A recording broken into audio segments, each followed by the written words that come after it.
Sudan एक ऐसा मुल्क जहाँ पर हर तरफ मौत के साए मंडलाते हैं। एक दफ़ा फिर इस ज़मीन को खून से रंग दिया गया। दारफोर का शहर अल-फाशिर मलबों और चीखों का शहर बन गया। Video from Sudan's paramilitary rapid support forces. The city had been the Darul हुकूमत खर्तूम खंडर बन चुका है। पावर, लैंड और रिसोर्सेज की इस जंग ने सूडान को कब्रिस्तान बना दिया है। मुसलमान को मुसलमान से लड़वा दिया है।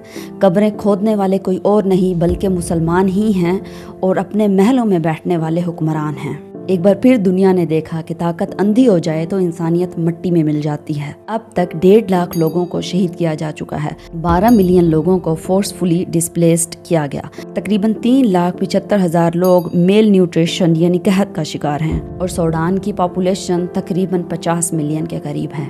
आज की इस वीडियो में सूडान में कई सालों से हो रही सिविल वॉर और साथ में ग्लोबल जायंट्स के जो इंटरेस्ट हैं उस पर बात करने वाले हैं। सूडान की कहानी की शुरुआत हुई 1956 में। जैसे ही सूडान ने ब्रिटिश इजिप्ट कॉलोनियल गवर्नमेंट से आज़ादी हासिल की, इसको आज़ादी के फ़ौरन बाद जो चीज़ फेस करनी पड़ी वो है जियोपॉलिटिकल मूव्स। क्योंकि आप देखते हैं कि 90th सेंचुरी में जिन मुस्लिम कंट्रीज़ ने आज़ादी ली ब्रिटेन से, ब्रिटिश जो शोशा छोड़कर जाते हैं वो डिस्टेबलाइजेशन का है, यानी अनरेस्ट का है। यानी दो मेन एथनिक ग्रुप्स को या फिर डिवाइडेड रिलीजियस कम्युनिटी को एक मुल्क में एक जगह पे जमा कर देना। और यही सब हुआ था पाकिस्तान के टाइम पर पाकिस्तान और बांग्लादेश के साथ, जिनका कभी आज तक जोड़ नहीं बन सका। सूडान का नॉर्थ एथनिकली ज़्यादा डाइवर्सिफाई है क्योंकि अफ्रीकन, मुस्लिम, अरब्स यहाँ पर मेजॉरिटी में हैं। सूडान के साउथ में नॉन मुस्लिम, अफ्रीकन्स या फिर क्रिश्चियंस की मेजॉरिटी थी।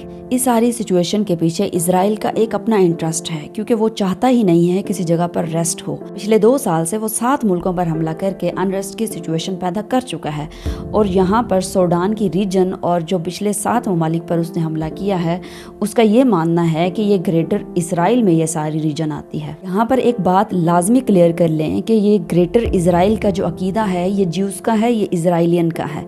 ये मुसलमानों का नहीं है कि ग्रेटर इसराइल अब बनना है तो इसे बनने दिया जाए और मुसलमान चुप करके हाथ पे हाथ धरे बैठा रहे।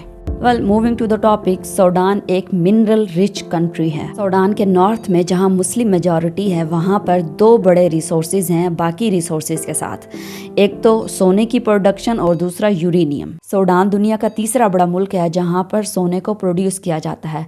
तकरीबन हर साल 65 टन सोना प्रोड्यूस किया जाता है और ये सारा सोना रॉ फॉर्म में या फिर यूएई या फिर दूसरी कंट्रीज को एक्सपोर्ट किया जाता है। और साउथ सूडान जहाँ पर मुसलमान कम थे वहाँ पर बाकी रिसोर्सेज के साथ ऑयल के रिजर्व 75% थे, यानी मुल्क का 75% यहाँ से पूरा किया जाता था। ना सिर्फ पूरा किया जाता था बल्कि ज्यादातर हिस्सा दूसरी कंट्रीज को एक्सपोर्ट किया जाता था। साउथ सूडान जहाँ पर मुसलमान नहीं थे बल्कि दूसरी एथनिक ग्रुप्स के लोग थे, उन्होंने जब अपना हक मांगना शुरू किया तो पहली सिविल वार शुरू होती है।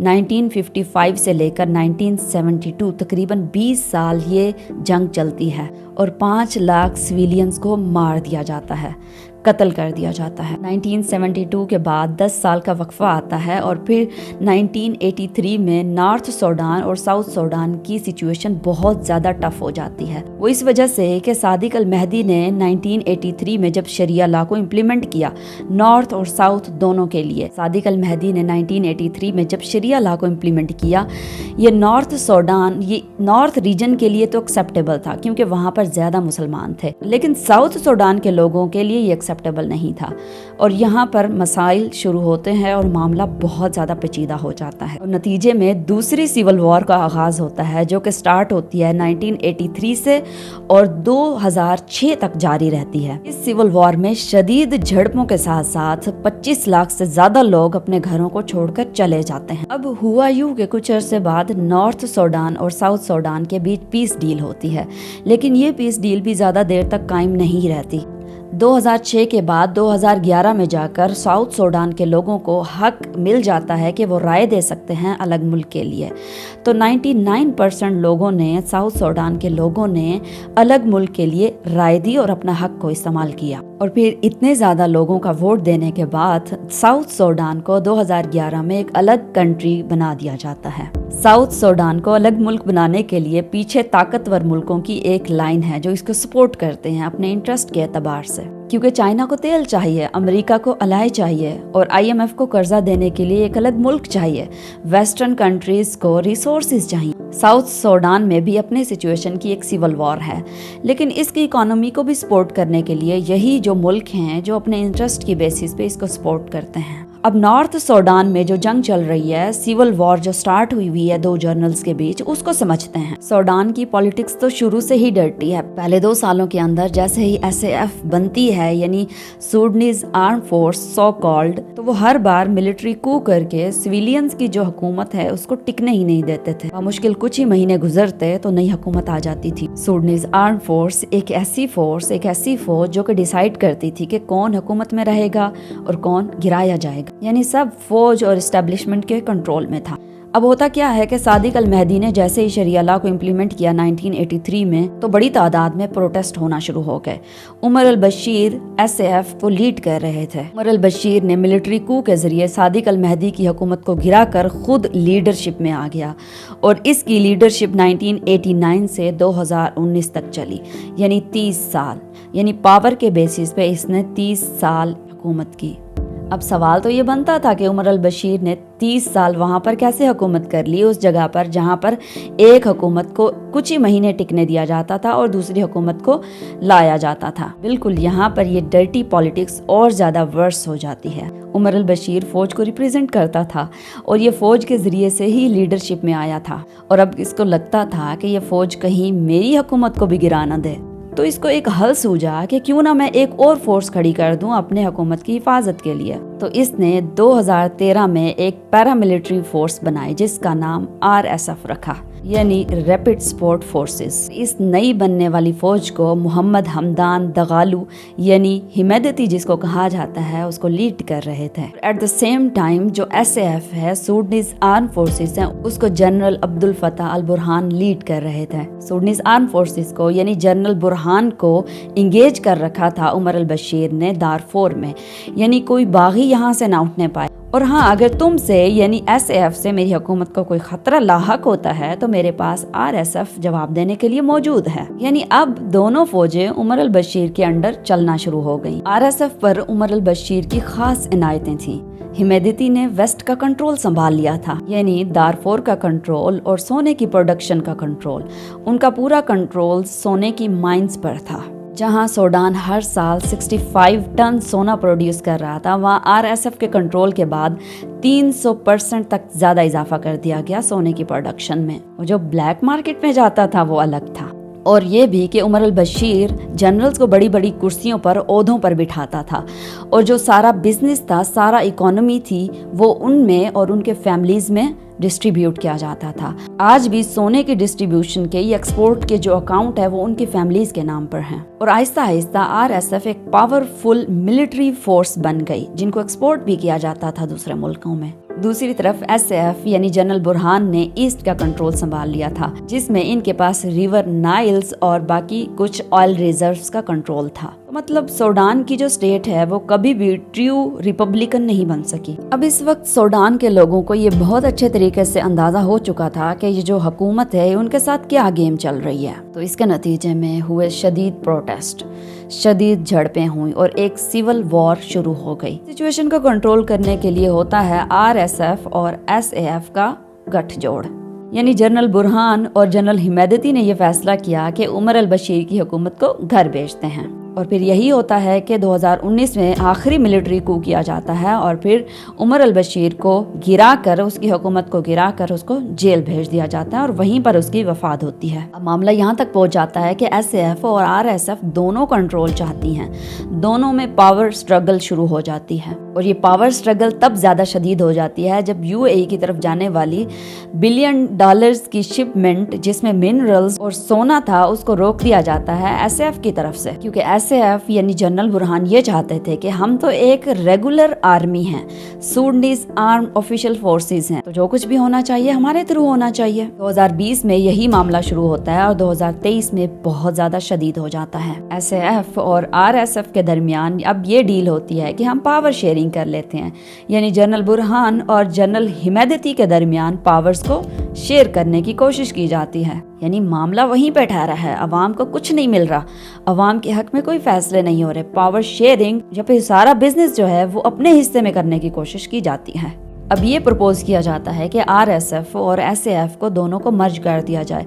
मर्ज करने के बाद 2 साल आप रूल करें, 2 साल हम रूल करेंगे और एक आर्मी बना दी जाए। जनरल हिमैदती बिगड़ गए, उन्होंने कहा कि पहले 10 साल मुझे दो और मर्ज करने का तो सवाल ही पैदा नहीं होता, और फिर 10 साल के बाद देखेंगे कि अगली बात क्या होती है। मामलात बिगड़ने की सूरत में आरएसएफ और एसएएफ ने दोनों एक दूसरे के खिलाफ बंदूकें निकाल ली। नुकसान किसका हुआ? मरे कौन? अवाम। यही लड़ाई जो 2023 से चलती आ रही थी, उसमें एक दिन आया जिसमें इंसानियत की तजलील की गई। 5 अक्टूबर 2025 दुनिया ने फलस्तीन से भी ज्यादा और उससे भी बड़ा लाइव मैसेकर देखा। सैटेलाइट इमेजेस से जमीन पर खून नजर आने लगा।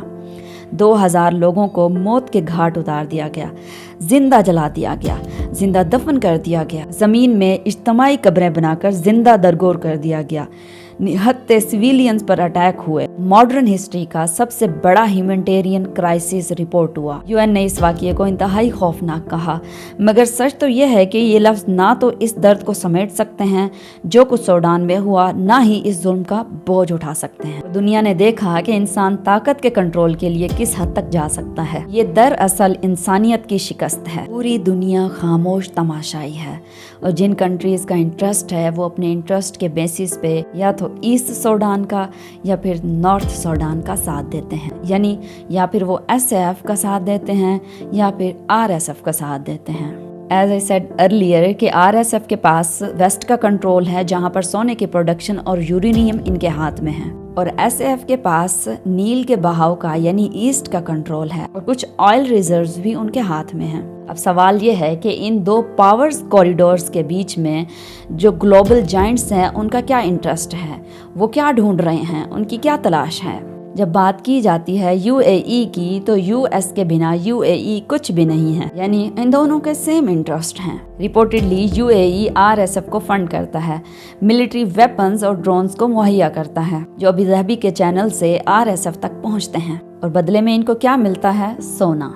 और अब तक यूएई $3 बिलियन का सोना एक्सट्रैक्ट कर चुका है। तकरीबन 97% सूडान का सोना सिर्फ और सिर्फ डायरेक्टली यूएई में जाता है, जहाँ पर गोल्ड माइंस तो नहीं है लेकिन इसको सिटी ऑफ गोल्ड कहा जाता है। दूसरी तरफ एसएएफ को इजिप्ट सपोर्ट करता है क्योंकि इनकी टोटल इकोनॉमी 85% इकोनॉमी दरिया नील पर बेस्ड है, और इजिप्ट को ऑलरेडी एक और प्रॉब्लम भी दरपेश है। इथियोपिया में बनाए जाने वाले डैम्स, उसके बाद इजिप्ट में पानी बंद होने वाला है। रशिया को तो गोल्ड चाहिए ही चाहिए और साथ में इनके वैगनर्स ग्रुप को यूरेनियम भी चाहिए। इन बेसिस पर ये आरएसएफ को सपोर्ट करते हैं। चाइना एसएएफ का बड़ा सपोर्टर है क्योंकि इसको तेल चाहिए। यूके को भी गोल्ड चाहिए। तो यहाँ आकर हमें पता चलता है कि ये ग्लोबल जाइंट्स के लिए ये पॉलिटिकल मूव्स कितने जरूरी हैं, और इन ग्लोबल मूव्स में हर कंट्री का अपना एक अलग इंटरेस्ट है, और वो इन इंटरेस्ट की बेसिस पे या तो आरएसएफ को फंड करते हैं या फिर एसएएफ को। At the end what I से, सूडान में जो सिचुएशन है, सूडान में जो कुछ चल रहा है, वो किसी भी तरह से जस्टिफाई नहीं है। क्या दुनिया का ज़मीर झंझोड़ने के लिए या फिर इंसानियत को जगाने के लिए सूडान की सिविलियन निहत्तों को और कुर्बानियां देनी होंगी? जब तक दुनिया इस बात का जवाब नहीं देती तब तक हर आने वाला बाब इंसानियत की किताब में मजीद दर्दनाक, मजीद वहशतनाक, शर्मनाक और अफसोसनाक होगा। वैसे सूडान की जो लालच और ग्रीड की कहानी है, इसने इंडिविजुअल लेवल पर भी एक इंसान को अंदर से तबाह किया हुआ है। और बहावलपुर के ऑयल टैंकर उलटने का वाकया आपके सामने है, कैसे वहाँ पर लोग ऑयल को लूटने के लिए गए थे और 200 से ज्यादा लोग वहाँ पर जिंदा जलकर राख बन गए थे। ये कहानी सिर्फ सूडान की कहानी नहीं है, ये हर उस बंदे की कहानी है जिसमें लालच कूट कूट कर भरा हुआ है, और फिर जब उसके पास कोई पावर आए तो अपनी फिरौनियत दिखाया करते हैं।